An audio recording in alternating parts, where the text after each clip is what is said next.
About that time, there was a big old soldier. I could have touched him. He fell across my legs. And he'd been shot 4 or 5 times and bleeding all over. And as I passed out, I reached over and caught him and pulled him up over. And I stopped right along here. And he was bleeding and he was praying.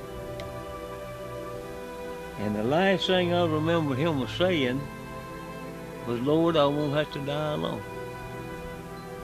And I passed out.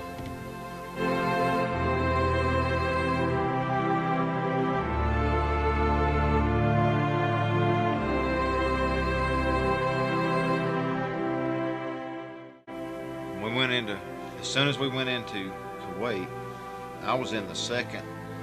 It's an Amtrak's what we called it. It's Armored Personnel Carrier. I don't know what its actual designation is, but it's designed to hold about 12. The Marines stick about 20, cram about 20 in there. So we were the second Amtrak to go across the line.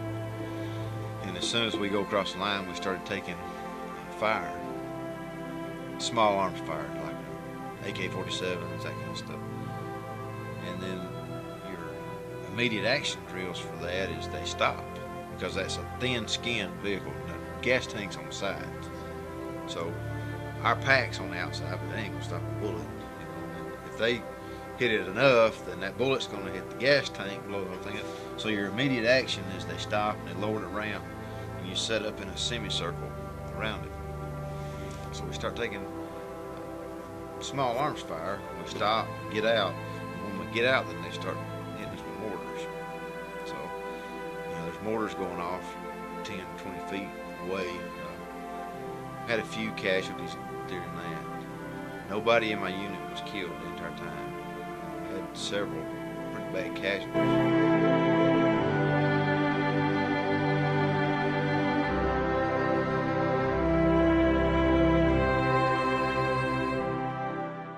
First one at Iwo Jima, that was the worst one we ever had.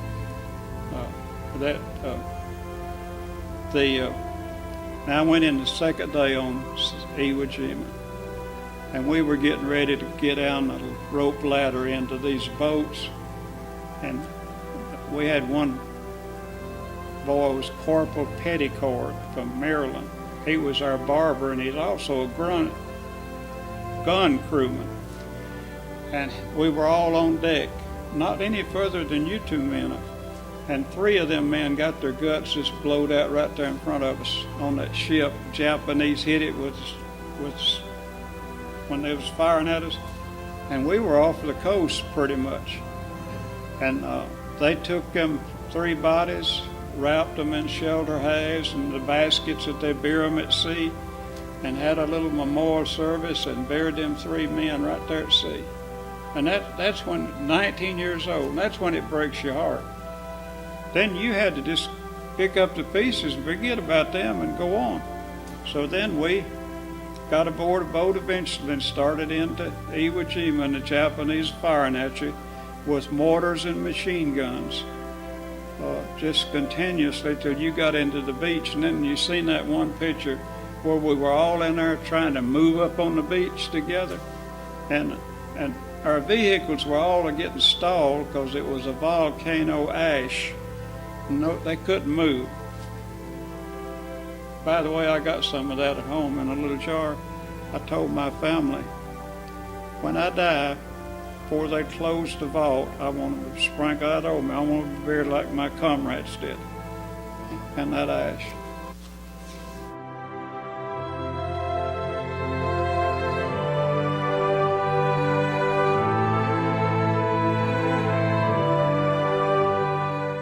Of my boat with my oar. I hit them in the head as far up as I could reach in that boat.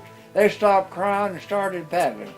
But time I got across the river, my buddy landed the boat. He said, "Patton, help me," and they killed him.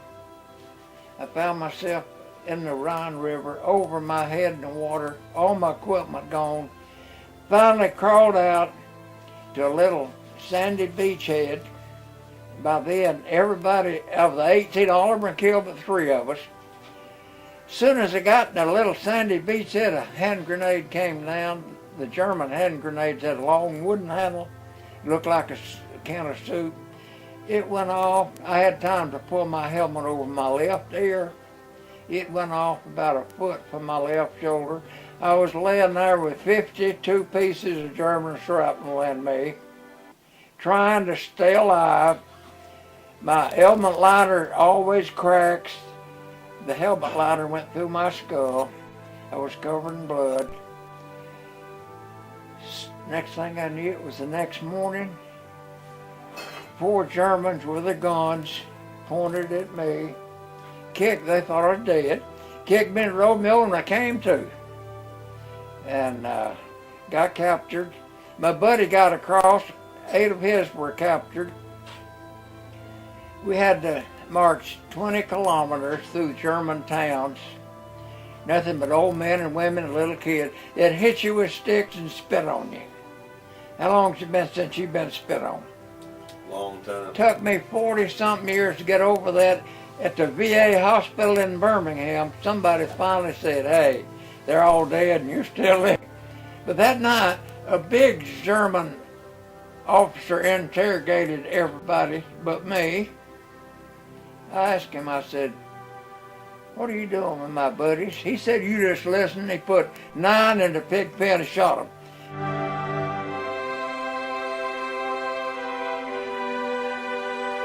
My generation didn't suspect that there'd be people that would turn against our country.